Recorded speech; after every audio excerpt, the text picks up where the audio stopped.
Dans cette vidéo, je vais vous montrer comment encaisser votre premier client facilement. Donc on va voir comment identifier un client en caisse, faire des remises, modifier le prix de l'article depuis la caisse, mais aussi comment annuler un document déjà validé si l'on s'est trompé dans l'encaissement. Alors, comment faire si j'ai un client qui passe en magasin? On va lui ajouter tout simplement plusieurs articles à partir de notre catalogue.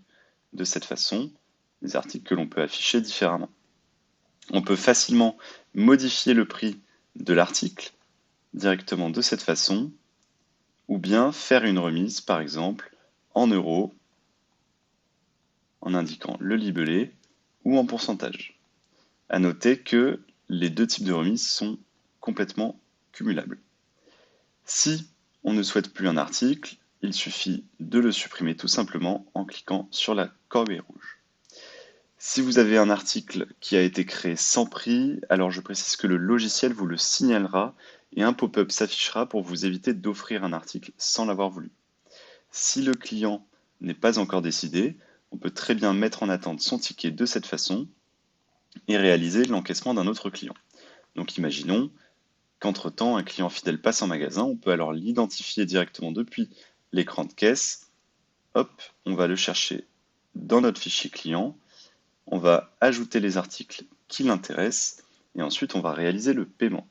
Donc il suffit de cliquer sur encaisser, sélectionner le mode de règlement, par exemple ici espèces, la personne paye 250 €, on va pouvoir décider de rendre la monnaie,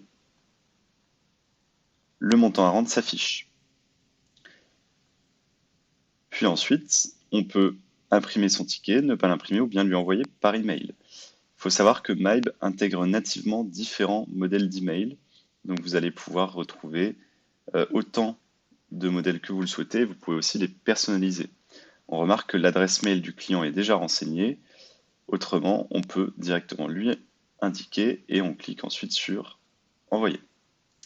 Pour retrouver le ticket d'un client qui a été mis en attente, il suffit de cliquer sur ces trois points en haut de l'écran de caisse, on retrouve directement les documents en cours, aussi bien les tickets que les commandes ou les factures par exemple.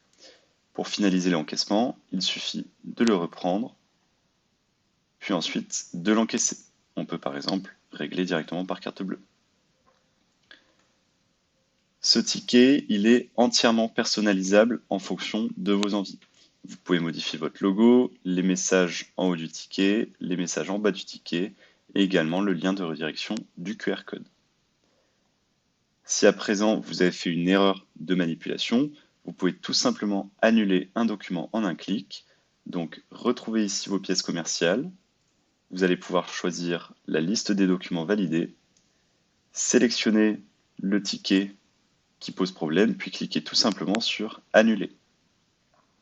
À noter que toutes les opérations d'annulation sont enregistrées et accessibles par l'administration fiscale dans le cadre de sa conformité à la loi des finances de 2018.